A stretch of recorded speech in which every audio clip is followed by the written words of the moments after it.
skill untuk meningkatkan kemandirian bahwasannya teman-teman harus bisa memiliki pekerjaan sebelum lulus, bisa memiliki penghasilan dan bahkan bisa memberikan penghasilan untuk orang tua. Itu kriteria milenial zaman sekarang seperti itu. Dimana sebelum kita menuntaskan permasalahan orang lain, maka kita harus tuntas dengan masalah diri kita sendiri. Nah itu tentu dengan berbagai program pemerintah, pelatihan-pelatihan harus tetap digalakkan.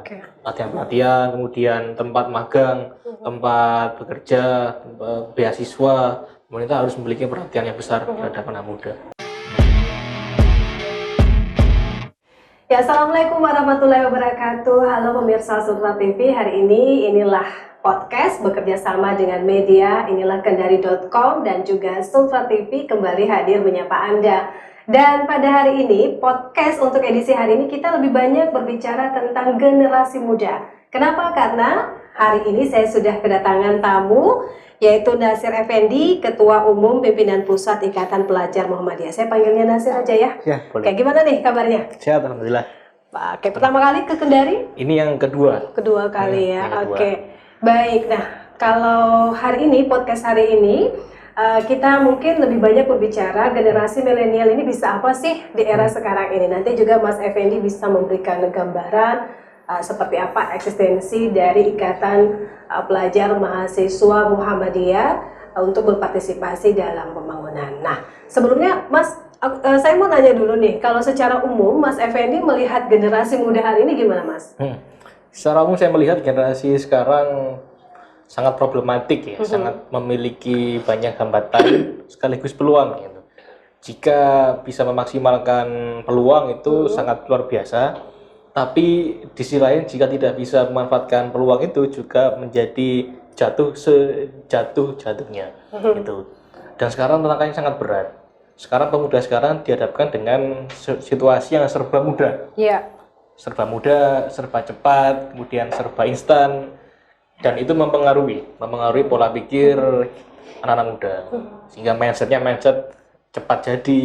Iya, betul. Sehingga yang namanya proses yang membutuhkan waktu itu dipangkas gitu. Dengan berbagai cara. Gitu. Akibatnya bisa menjadikan anak muda memiliki pemikiran yang itu jangka pendek, yang instan begitu ya, mudah pragmatis, tidak memiliki gagasan, pengen cepat tapi tidak melalui proses yang sangat lama. Ini berlaku dalam hal apapun, dalam studi, dalam karir, membangun jaringan, membuat gagasan, ingin yang cepat karena dituntut serba cepat, tapi tidak diiringi dengan pembelajaran yang itu matang, proses yang matang. Nah ini juga mempengaruhi dalam kehidupan sehari-hari. Oke. Berarti dengan kata lain generasi sekarang ini challenge-nya ya, kurang ya begitu ya, sepakat ya, kurang ya. Oke. Nah, tadi Mas Effendi sempat sedikit menjelaskan bahwa generasi muda hari ini serba dimanjakan dengan teknologi, kemudian tidak melihat bagaimana proses untuk mendapatkan hasil semua melalui instan begitu. Nah, kira-kira apa sih yang harus dilakukan oleh pemuda hari ini khususnya mereka yang masuk dalam organisasi Ikatan Pemuda dan Mahasiswa Muhammadiyah?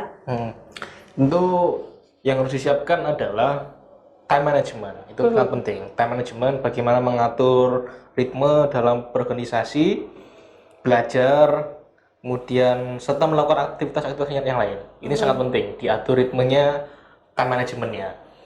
Belajar, berorganisasi, jaringan itu harus tetap dirawat. Nah sekarang harus banyak-banyak mengupdate skill ini dalam hal apapun.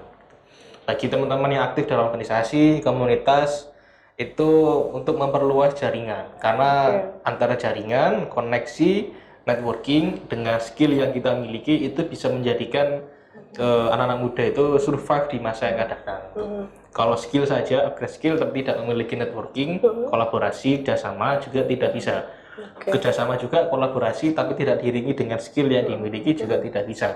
Karena kita tidak memiliki daya tawar. Nah, daya tawar dan juga ada banyak mengumpulkan peluang, itulah yang menjadikan kita akan survive di masa yang akan datang. Jadi banyak skill yang kita miliki sekarang. Paling tidak soft skill seperti menulis, desain, berbicara, kemampuan bernegosiasi, kemudian kemampuan berbicara, memimpin orang, memimpin kelompok, itu skill-skill sederhana yang nantinya akan dibutuhkan seperti itu. Belum lagi skill-skill yang itu sangat-sangat spesifik, itu di bidang apa keahliannya itu. Kemudian di apa sekarang kita sudah berada di revolusi 4.0, di mana IT tidak bisa dipungkiri lagi. Maka skill-skill yang itu berhubungan dengan IT itu juga harus kita kuasai. Paling tidak memiliki media sosial, memiliki itu dimaksimalkan untuk hal-hal yang sifatnya bermanfaat, untuk mengupdate diri, untuk membuat personal branding. Itu sangat-sangat penting.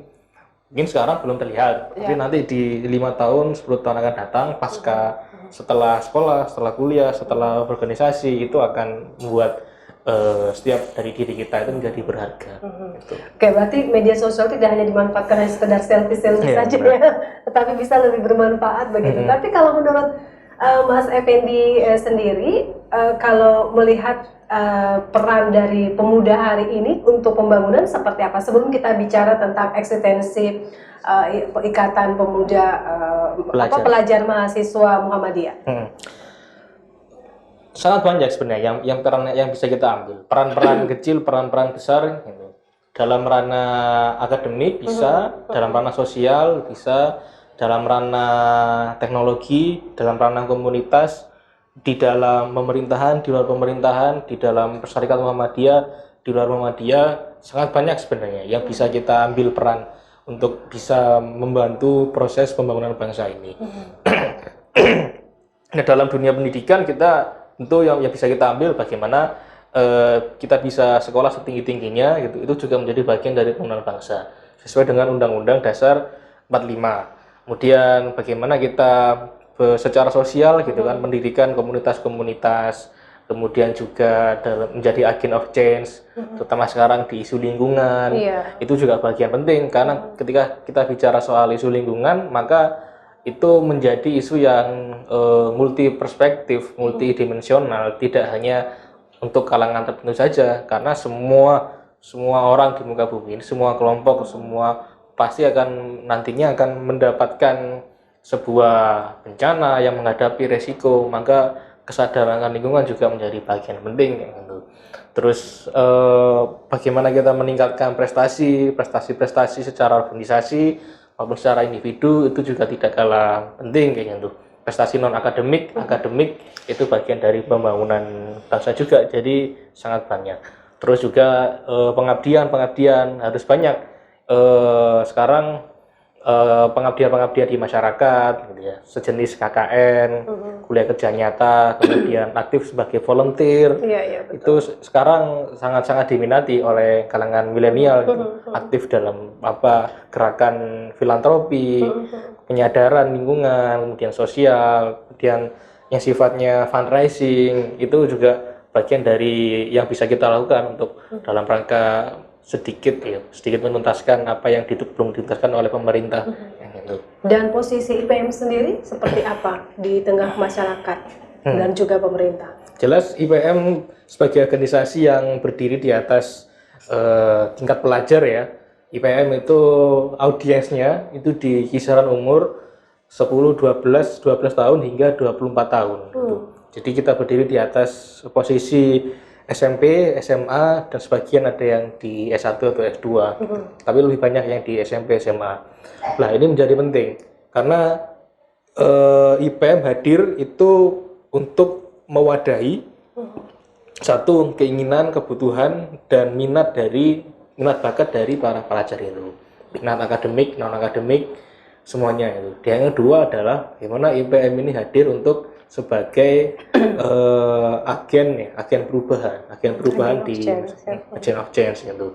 Bagaimana kita membangun kebijakan, mengkritik kebijakan. Nah, itu. Yang ketiga adalah meningkatkan kapasitas organisasi yang bergerak dalam meningkatkan sumber daya manusia itu. Nah, sekarang yang kita lakukan sedang berjalan itu sudah melakukan beasiswa. Nah, ini kan belajar identik dengan beasiswa studi gitu. Beasiswa namanya DEVMU, itu program dari BPIPM yang sedang berjalan selama nanti insya Allah akan diadakan sama 6 batch. Nah, DevMu ini itu hadir di mana untuk IPM hadir dalam rangka era revolusi IT sekarang. DevMu ini sebuah program yang berjalan selama 2 bulan, semacam short course ya, semacam pelatihan selama 2 bulan, ditempatkan di Jogja, kemudian semuanya ditanggung oleh penyelenggara BPIPM. Nanti setelah dilatih selama 2 bulan bisa bisa bekerja, bisa beraktivitas di startup ternama. Nah, itu coba kita upaya IPM hadir dalam rangka menjemput peluang bonus demografi, revolusi 4.0. Ya, artinya bahwa generasi milenial, kalau kita bicara tentang generasi milenial bisa apa ya, banyak yang bisa dilakukan ya dalam memberikan pengabdian kepada masyarakat khususnya ya begitu. Nah, dan hari ini ke Kendari dalam rangka apa? Hari ini di Kendari dalam rangka salah satunya untuk kita membangun bangsa tadi ya, berkontribusi dengan mengadakan sekolah literasi. Sekolah literasi selama dalam kurun waktu sampai hari Minggu nanti itu akan kita adakan pelatihan di mana nanti teman-teman pesertanya adalah IPM di seluruh Indonesia. Nanti teman-teman bisa belajar tentang apa itu literasi, bagaimana peran IPM dalam gerakan literasi, lapak buku, membaca, menulis, media, menangkal hoax, dan lain-lain. Kita akan belajar di sana. Gitu. Baik. Ini yang menarik adalah tadi sempat disinggung masalah hoax ya, informasi hoax atau fake news ya. Kita ketahui bahwa kondisi bangsa hari ini kan masyarakat diperhadapkan oleh persoalan informasi dan lain sebagainya. Nah, media sosial itu adalah media yang sangat rentan dengan informasi hoax atau fake news. Nah, apa peran IPM di situ? Tentu dengan peran IPM sekarang adalah bagaimana kader-kader ya melalui bidang paling tidak di IPM memiliki lembaga media komunikasi informasi. Itu lembaga yang di IPM tidak hanya sebagai humasnya IPM, tapi juga menjadi perantara gagasan-gagasan IPM Muhammadiyah yang itu sangat bagus, sehingga bisa ditransmisikan, bisa dibaca, bisa dikonsumsi dengan bahasa anak muda. Nah, itu satu. Yang kedua, IPM tentu hadir menjadi sosok peneduh di era yang gaduh. Itu saya sebut seperti itu. Paling tidak IPM harus hadir bagaimana menjadi orang ketiga di sana. Ketika ada A berseteru dengan B, hitam melawan putih, tentu IPM harus menjadi yang memberikan alternatif, jalan alternatif, yang memberikan perspektif yang ketiga, yang itu berbeda dari A dan B. Sehingga ketika narasi yang ketiga ini muncul, itu bisa memecah situasi kegaduhan di media. Nah, selama ini di media gaduh seperti itu karena memang sosok-sosok atau kelompok komunitas yang itu memiliki perspektif yang ketiga atau jalan alternatif ini kurang. Nah, IPM ini hadir untuk memenuhi narasi-narasi yang positif di Google. Seperti apa narasi positif yang dimaksud, Mas? Tentu misalkan dalam konteks pelajar pelajar sekarang diidentikan dengan kekerasan, tawuran, maka IPM harus mengisi di media itu bahwasanya pelajar itu bukan seperti itu loh, pelajar itu ternyata kader-kader Muhammadiyah banyak yang berprestasi di tingkat nasional, internasional, riset, penelitian, karya. Jadi sehingga ketika orang membuat keyword pelajar itu yang muncul bukan tawuran, kekerasan, tapi justru prestasi-prestasi individu atau kelompok yang ditonjolkan. Gitu. Berarti narasi-narasi lebih kepada narasi yang positif ya, terkait dengan memfilter informasi hoax itu tadi. Nah, kita tahu bahwa generasi saat ini juga akan sampai kepada titik yang namanya bonus demografi. Artinya bonus demografi ini bisa menjadi peluang dan juga bisa menjadi tantangan di mana akan usia produktif itu jauh lebih banyak begitu. Nah, apa yang harus dilakukan oleh generasi milenial dan juga apa yang perlu dilakukan oleh pemerintah untuk memanfaatkan bonus demografi ini sebagai peluang? Baik. Relasi antara anak muda dan pemerintah itu sangat erat. Ketika membicarakan masa depan bangsa Indonesia, tentu kita bicara anak muda. Karena yang hanya kita miliki adalah gagasan masa depan. mimpi, idealitas dan lain-lain. Maka pemerintah harus memberikan wadah, relasi, kemudian tempat-tempat di mana apa yang diinginkan oleh anak-anak muda ini. Nah, maka sisanya ada beberapa poin yang harus disiapkan anak muda untuk menyambut demografi itu. Pertama adalah tentu harus belajar tentang pengetahuan klasik masa lalu itu sejarah. Jadi anak muda sekarang sebelum berbicara ke depan tinggi harus bisa memiliki kecerdasan sejarah. Agar apa? Agar ketika di kemudian hari itu tidak memiliki problem dengan masa lalu, lupa, kemudian lupa akarnya, kacang lupa kulitnya, itu kecerdasan sejarah. Yang kedua tentu dibekali dengan bahasa. Karena tidak mungkin dengan ke depan Indonesia akan selalu terkoneksikan dengan bahasa-bahasa lain. Paling tidak bahasa Inggris, ya, bahasa Arab, bahasa Mandarin, dan tentu bahasa-bahasa lain yang juga yang sesuai dengan minat bakat teman-teman ini. Karena dengan bahasa kita bisa bernegosiasi tadi. Ketika kita bisa ngomong dengan orang lain, semua akan bisa terjadi negosiasi, lobbying dan lain-lain. Kemudian yang ketiga adalah skill yang itu berhubungan dengan komunikasi, kemudian IT, Microsoft, semua Microsoft, berarti Excel, soft skill dan hard skill ya, soft skill, Excel, PowerPoint, semuanya harus kita kuasai. Itu skill dasar yang dimana apapun pekerjaannya nanti itu akan dibutuhkan dimanapun, di organisasi, di kampus, di masyarakat, RT RW, semuanya tingkat nasional, skill-skill itu akan dibutuhkan. Nah itu, dan kemudian pemerintah harus bisa mewadahi ini bahasa, kemudian prestasi, minat bakat, akademik, non akademik, olahraga, seni, kemudian sekarang wirausaha itu juga tidak kalah penting. Entrepreneurship itu juga tidak kalah penting. Skill untuk meningkatkan kemandirian, bahwasannya teman-teman harus bisa memiliki pekerjaan sebelum lulus, bisa memiliki penghasilan, dan bahkan bisa memberikan penghasilan untuk orang tua. Itu kriteria milenial zaman sekarang seperti itu. Dimana sebelum kita menuntaskan permasalahan orang lain, maka kita harus tuntas dengan masalah diri kita sendiri. Nah itu tentu dengan berbagai program pemerintah, pelatihan-pelatihan harus tetap digalakkan. Pelatihan-pelatihan, kemudian tempat magang, tempat bekerja, beasiswa, pemerintah harus memiliki perhatian yang besar terhadap anak muda. Tapi kalau bicara tentang yang Mas tadi sampaikan, bahwa yang saya garis bawahi salah satunya adalah bahwa generasi muda kita, generasi milenial itu harus punya entrepreneurship, ya, jiwa kewirausahaan. Tapi yang beda sekarang adalah pola pikir atau mindset mahasiswa yang studinya di luar Jawa dengan wilayah Sulawesi Tenggara itu beda loh, Mas. Cara berpikirnya mungkin di Jawa entrepreneurship-nya jauh lebih, peluangnya lebih besar. Tetapi khusus di lingkup wilayah Sulawesi Tenggara hari ini, orang lebih tertarik untuk menjadi employment daripada pengusaha begitu. Seperti apa masukannya, Mas Nasir? Itu permasalahan disparitas, ya, perbedaan itu saya kira menjadi hal yang klasik, ya. Pemerintah sampai sekarang juga belum bisa, dan Muhammadiyah hadir untuk bisa mengurangi disparitas antar pulau atau antar geografis seperti itu.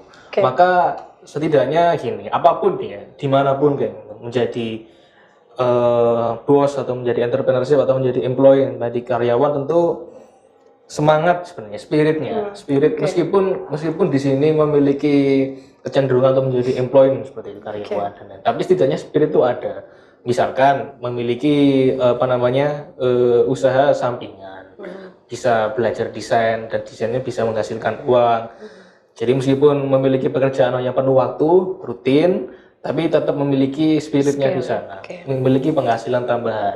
Dan sekarang kan entrepreneurship ditafsirkan secara sempit menjadi jualan seperti itu. Padahal spirit kreativitas meng-create sesuatu itu yang menjadi hal yang utama. Nah, ketika dari pekerjaan itu menjadi karyawan itu, apa kira-kira yang bisa kita pelajari dari suatu industri itu sehingga kita bisa membuat sesuatu dan sesuatu itu bisa dijual lagi ke masyarakat gitu. Dan generasi milenial kan sebenarnya itu harus lebih inovatif, harus lebih kreatif begitu, ya. Apalagi memasuki tadi, ya, bonus demografi dan industri poin 4.0 begitu ya. Nah, kalau Muhammadiyah sendiri sebagai organisasi yang cukup besar, ikatan pelajar mahasiswa Muhammadiyah yang cukup besar, ada bekal yang diberikan kepada mereka atau seperti apa? Tentu ada. Tentu yang pertama IPM sebagai organisasi perkaderan, di mana menempatkan perhatian terhadap individu itu tetap menjadi hal yang utama. Tentu agama, bicara ke depan diprediksi agama dan lain-lain itu akan menjadi turun ya, gitu. Spiritualitas, religiositas, ibadah itu akan semakin menurun dengan tingginya modernitas, kesibukan bekerja dan lain-lain, itu tetap menjadi hal yang utama soal agama. Dan yang kedua adalah soal ilmu pengetahuan, bagaimana anak-anak IPM ini itu bisa setidaknya itu menjadi generasi yang memiliki spesialis, memiliki satu fokus bidang studi yang itu dimana digeluti. Itu sehingga menjadi generasi yang expert, memiliki keahlian ya, bidang tertentu. Jangan sampai ada kader IPM yang itu tidak jelas ini keahliannya, expertnya di bidang apa, karena sangat banyak yang digarap. Dan kemudian yang ketiga adalah bekal dari sisi media. Itu lagi-lagi media, apapun bidang yang digeluti, studi yang digeluti, media apapun harus tetap tampil di media. Harus dikuasai. Menjadi kader digital kalau kita sebut, gitu. Harus bisa mempengaruhi, mengisi ruang-ruang yang di media kayak gitu. Kemudian yang keempat adalah menjadi generasi yang itu tidak boleh rebahan saja, harus aktif dimanapun, kapanpun, menjadi pelopor, pelangsung atau penyempurna dari sebuah komunitas atau entitas. Nah itu bergerak aktif. Ketika diminta bantuan, ketika diminta kontribusi, harus siap diperintah dan siap pemerintah, kayak gitu. Maka itu yang harus menjadikan identitas atau jati diri sebagai kader IPM di bonus demografi yang akan datang, gitu. Fokus dengan studi sekarang, jadi ketika nanti sudah lulus atau apapun itu akan jadi apa, bebas kayak gitu. Yang penting sekarang fokus, tempat-tempat di mana teman akan nanti berkiprah itu akan selalu ada ketika kita masih terkoneksikan dengan Muhammadiyah, dengan organisasi, dengan jaringan yang kita miliki, komunitas seperti itu. Oke, berarti generasi milenial sekarang ini sebenarnya punya peluang yang besar ya untuk bisa berkiprah di segala bidang ya, harus memiliki keahlian dan lain sebagainya begitu. Ada pertanyaan lagi yang saya sampaikan kepada Mas Nasir yang cukup mendapatkan perhatian juga ya sebenarnya dari semua pihak. Bagaimana posisi mahasiswa untuk sebagai social control terhadap kebijakan pemerintah. Itu menarik. Tentu IPM di sini sebagai CSO ya, Civil Society, organisasi yang berdiri, kalau IPM itu berdiri di bawah naungan Muhammadiyah, anaknya Muhammadiyah di sini. Di sisi lain IPM juga menjadi organisasi kepemudaan di tingkat pelajar bersama dengan teman-teman yang lain, IPNU, IPPNU, PII, GSNI, Persis dan lain-lain gitu. Tentu ketika melihat sejarah itu sangat jelas bahwa terutama di era Orde Lama, Orde Baru, Reformasi, jelas peran IPM dengan peran social control itu tidak bisa diragukan lagi. Sejarah seperti itu. Lalu sekarang seperti apa? Sekarang tentu tetap. Kemarin IPM mengkritik kebijakan dari RUU Sidiknas dari pemerintah, Mendikbud jelas gitu. Karena RUU Sidiknas itu kurang melibatkan masyarakat gitu. Dan juga ada pasal yang itu juga memiliki indikasi untuk mengurangi kinerja pemerintah dalam aspek pembiayaan dan menitik beratkan pada masyarakat, sehingga pemerintah kurang perannya dikurangi, peran masyarakat dinaikkan. Beban masyarakat dan dinaikkan. Ada pasal seperti itu. Itu satu. Yang kedua, kemarin juga soal dana BOS. Kita juga sudah bersuara di media-media soal dana BOS yang itu untuk beberapa sekolah yang dihilangkan ya. Padahal dana BOS itu ya untuk semua sekolah, terutama sekolah-sekolah yang itu dirasa memiliki indikator masih rendah, masih kurang mampu yang harus dibantu, tapi dana BOS memiliki kriteria tertentu sehingga sekolah-sekolah yang tadi itu tidak bisa mendapatkan dana BOS. Itu dua hal yang kemarin itu, dan terus ya BPIPM akan terus gaungkan dalam soal isu pendidikan seperti itu. Kita tidak tentu kolaborasi pasti dengan pemerintah, apa yang program yang bagus kita dukung, tapi apa yang menjadi itu harus diberikan kritikan tentu kita tidak bisa diam seperti itu. Oke, termasuk aksi turun ke jalan ya? Ya, tidak menutup kemungkinan. Tidak menutup kemungkinan. Tapi sejauh ini pernah tidak ada kebijakan yang kita tahu ya, Muhammadiyah itu kan merupakan organisasi yang sangat besar ya di Indonesia begitu, dan memang fokusnya ke dunia pendidikan begitu ya. Nah, sejauh ini terkait dengan beberapa masalah yang Mas Nasir tadi sampaikan, kritikan terhadap pemerintah dari aspek pendidikan ya, ada tidak rekomendasi atau rekomendasi dari ikatan pelajar mahasiswa Muhammadiyah terhadap pemerintah? Tentu ada. Itu kita merekomendasikan karena di PPIPM sekarang juga ingin berfokus pada daerah-daerah 3T. Tentu pemerintah harus memperhatikan pendidikan yang itu di luar Pulau Jawa itu pasti, dan terutama di daerah yang terluar, tertinggal, terdepan itu harus diperhatikan secara penuh. Tentu yang kedua adalah disparitas ya, pemerataan akses pendidikan. Gitu. Sebenarnya yang dibutuhkan masyarakat itu akses saja, akses dari pusat ya, dari Jakarta bisa sampai turun ke daerah, itu menjadi PR yang utama kayak gitu. Jangan sampai ada anak-anak muda yang itu tidak bersekolah. Nah, kalau ada anak muda yang tidak bersekolah, pasti IPM akan sangat bersuara di sana. Itu visi besar IPM, jangan sampai ada anak muda yang nganggur, yang tidak bersekolah, sampai ada kendala sekolah. Dimanapun pemerintah harus bisa turun tangan kayak gitu. Karena dengan membiarkan mereka tidak bisa bersekolah, maka sama saja menghadirkan penjajahan yang kedua, yang ketiga atau yang berikutnya di masa yang akan datang. Gitu. Dan yang ketiga adalah beasiswa. Gitu. Pemerintah harus bisa memberikan beasiswa untuk semua aspek kalangan yang tidak mampu berprestasi, untuk kalangan aktivis, semuanya itu harus diberikan kepada seluas-luasnya, untuk terutama di luar Pulau Jawa, beasiswa untuk bisa menengahi atau menengarai dari berbagai disparitas dan akses pendidikan tadi itu. Dan jangan hanya berfokus pada standarisasi, tapi juga harus fokus pada problem inti dari setiap sekolah, anak-anak muda, soft skill, dan juga hilirisasi antara pasca sekolah dengan dunia pekerjaan itu juga harus dipastikan betul-betul. Oke. Nah, kalau kita melihat peran pendidikan itu kan sangat penting. Artinya berkualitas tidak hanya satu generasi, bergantung dari aspek pendidikannya begitu. Nah, dan pendidikan selalu mendapatkan sorotan, tidak hanya dari mahasiswa IPM tetapi juga organisasi-organisasi lainnya. Pertanyaan saya selanjutnya adalah bagaimana IPM menilai pendidikan hari ini, termasuk distribusi atau adanya gap fasilitas antara di daerah di Jawa dan di luar Jawa, khususnya di Sulawesi? Tentu sangat meresahkan. Kita berbicara soal menteri pendidikan kita itu sempat diberitakan banyak jarang atau sempat tinggal di Singapura beberapa bulan atau beberapa tahun itu pada waktu pandemi, itu sangat meresahkan.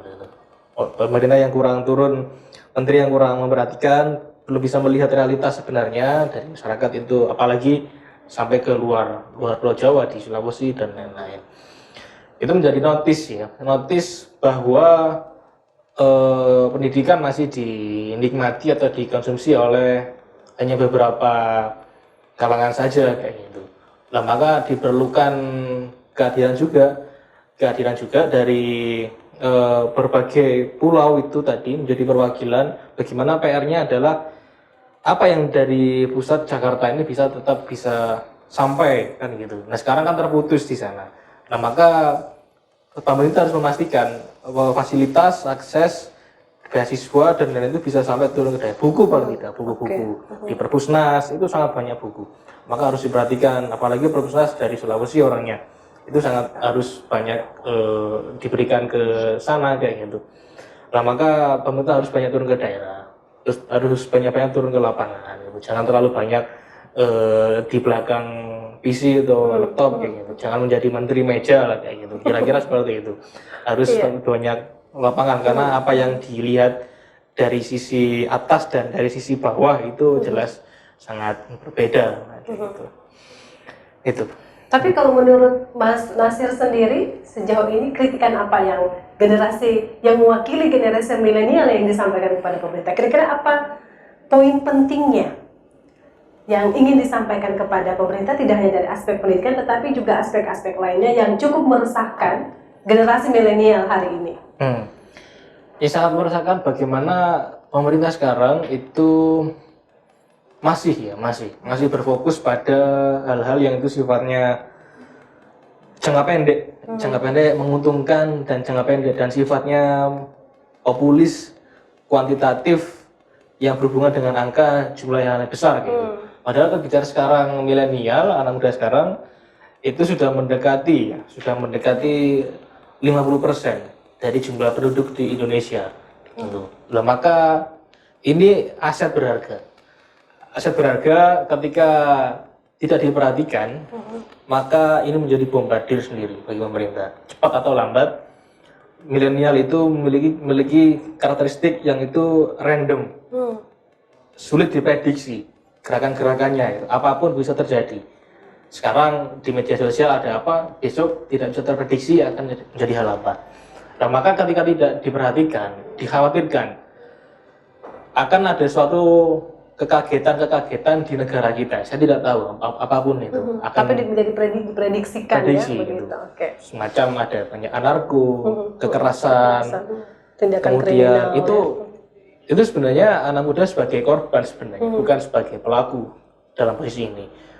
Korban dari tadi kurangnya perhatian akan fasilitas. Kenapa ada beberapa penelitian menunjukkan anak muda yang melakukan kekerasan karena tidak ada ruang apresiasi dan ruang aktualisasi diri, gitu. Taman bermain kurang, taman olahraga kurang, tempat di mana berolahraga juga kurang karena banyak diberikan gedung-gedung tinggi, sehingga ruang untuk mengekspresikan ya, yang seni juga seni kurang kayak gitu. Karena dibuat oleh gedung-gedung atau hal-hal yang itu sifatnya ya menguntungkan untuk pemerintah saja kayak gitu. Yang anak-anak muda yang sedang seperti itu jarang diperhatikan. Nah, maka pemerintah harus memastikan bahwa jangan sampai ada sekarang S1, S2 ya menganggur sangat banyak. Sebenarnya itu harusnya tidak terjadi,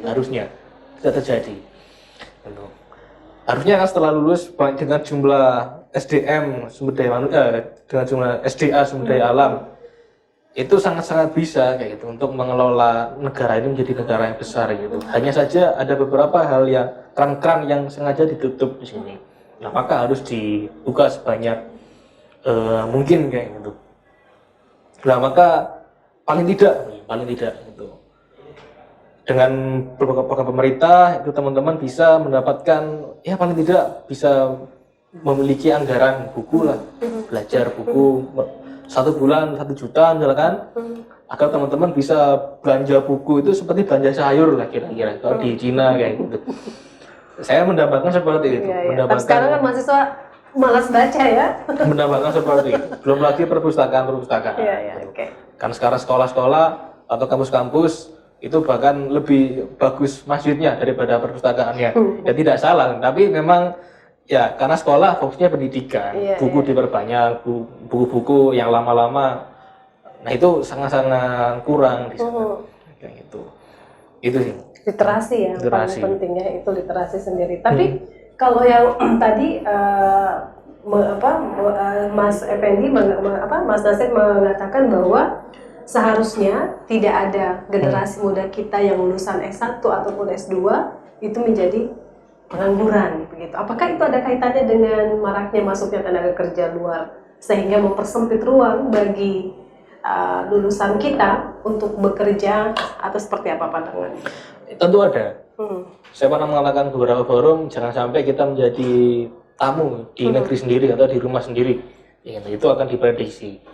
Sudah banyak sebenarnya. Sekarang bukan lagi tanda-tanda, sudah banyak yang sudah masuk di daerah saya, sudah banyak pekerja-pekerja imigran-imigran orang-orang luar negeri ya dari Cina dan lain-lain yang sudah bekerja di Indonesia gitu. Karena kebijakan neoliberal ya, ekonomi pemerintah yang membuka peluang terkoneksikan satu sama lain. Untungnya atau positifnya adalah ketika kita bisa bekerja juga ke luar negeri gitu. Tapi berapa banyak orang Indonesia yang bekerja di luar negeri dengan orang luar negeri yang itu bekerja di Indonesia gitu. Itu sangat-sangat timpang. Nah, maka ada semacam ya tadi ya bentuk penjajahan baru yang tidak sadar gitu.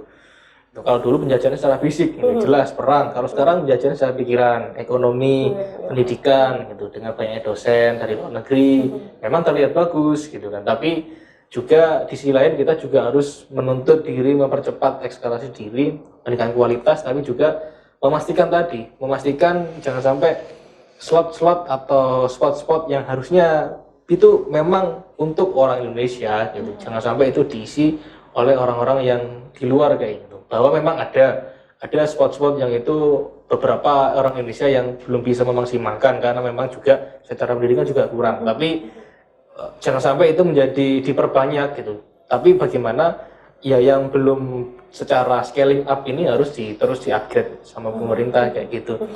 Nah, itu karena tidak menutup kemungkinan gitu ke depan semua slot-slot penting di negeri kita itu akan dikuasai oleh luar negeri gitu ya, karena faktor pertama, faktor memang satu karena dari diri kita yang memang kurang, atau faktor eksternal yang memang kebijakan pemerintah yang memang perlu dengan orang-orang sana kayak gitu. Tapi ya memang memegang kunci ini kebijakan gitu, mau kita bekerja keras sekeras apapun gitu ya, memiliki kualitas diri setinggi apapun, tapi kalau pemerintah tidak membukakan keran-kerannya ya sama saja kayak gitu. Berarti saya kira pemerintah juga punya dasar ya, karena memang generasinya masih low skill gitu ya, atau gimana? Nah, memang sengaja di low skill kan? Memang disetting untuk low skill atau memang itu saya kira perlu. Sebenarnya semua bisa, kita memiliki power, memiliki power untuk bisa meningkatkan taraf harkat martabat hidup masyarakat Indonesia, sangat-sangat punya. Atau mungkin kita kurang percaya diri atau bagaimana? Ya dua hal gitu ya, dua hal. Kalau bicara kemiskinan ya ada struktural, kultural. Nah, karena malas atau karena kebijakan kan dua-duanya. Maka yang bisa kita lakukan di sini ya tadi kan fungsi IPM kan dua, mengontrol kebijakan dan meningkatkan mengupgrade skill dari para anggota-anggotanya. Jadi peran ini harus imbang gitu di sini. Dan sejauh ini sudah ada output tidak yang sudah dilakukan? IPM kan punya program nih secara nasional ya begitu. Nah, sejauh ini outputnya sudah nampak tidak dari aplikasi program-program yang dijalankan oleh IPM? Ada, tentu. Kita memiliki aplikasi dan platform yang itu juga memiliki multifungsi. Namanya My IPM gitu. My IPM ini fungsinya sebagai tidak hanya untuk aktivitas organisasi, tapi juga untuk aktivitas sehari-hari, mulai e-wallet, pembayaran dan lain-lain juga bisa melalui My IPM di sana. Nah, yang tadi program demo tadi, teman-teman itu bisa menjadikan My IPM ini sebagai ruang bekerja, ruang aktualisasi diri dari bidang IT. Gitu. Tentu bicara alumni juga sangat banyak alumninya. Salah satu alumni IPM yang sekarang berkarir di politisi itu ada. Gitu. Dan yang terakhir nih, Mas Nasir, apa yang Mas Nasir ingin sampaikan kepada seluruh generasi muda Indonesia hari ini? Para teman sekalian, dulu ada seorang tokoh ya, seorang sufi gitu, mengatakan saya ingin melakukan sebuah perubahan dunia, kemudian di umur 10 tahun, kemudian di umur 20 tahun tidak terjadi apa-apa gitu. Di umur 30 tahun seorang itu mengatakan, ya sudah, karena saya tidak bisa merubah dunia, saya ingin merubah negara saya saja. Di umur 30 tahun tidak terjadi apa-apa. Di umur 40 tahun tidak ada perubahan. Saya ingin merubah wilayah saja, wilayah distrik lokal saya saja. Di umur 50 tahun tidak terjadi apa-apa. Di umur 60 tahun pemuda itu ingin melakukan perubahan di kampung saja, di kampung. Di kampung saya tinggal, tempat saya tinggal. Di umur 70 tahun tidak terjadi apa-apa. Di umur 70 tahun pemuda itu melakukan sebuah penyadaran. Seandainya saya melakukan perubahan di diri saya sendiri gitu. Maka di umur 20 tahun, 30 tahun, 40 tahun saya sudah bisa melakukan perubahan di tingkat wilayah, desa, negara, bahkan dunia gitu. Artinya apa? Sebesar apapun perubahan itu harus diawali dengan diri kita sendiri. Gitu. Maka Allah berfirman dalam suratnya, Allah tidak akan merubah satu kaum kalau kaum itu berubah sendiri. Gitu. Bahwa sesuatu hal di dunia ini akan penuh dengan kejutan, ketidakpastian, disrupsi. Maka yang bisa kita kontrol adalah bukan keadaan di luar, tapi keadaan diri kita sendiri. Berani untuk berubah. Nah, itu. Maka dengan mengubah diri kita sendiri, kita bisa merubah keadaan. Baik. Nah, Mas Nasir Effendi, terakhir yang saya sampaikan, jangan lupa follow up. Inilah Kendari, karena yang kita diskusikan hari ini nanti akan disiarkan melalui Sultra TV dan juga kanal YouTube Inilah Kendari. Kami tunggu ya. Oke, baik, terima kasih. Dan pemirsa, sudah diskusi kita dengan Mas Nasir Effendi. Semoga ini bisa menjadi inspirasi bagi seluruh generasi muda Indonesia, khususnya generasi muda Sulawesi Tenggara. Terima kasih dan sampai jumpa.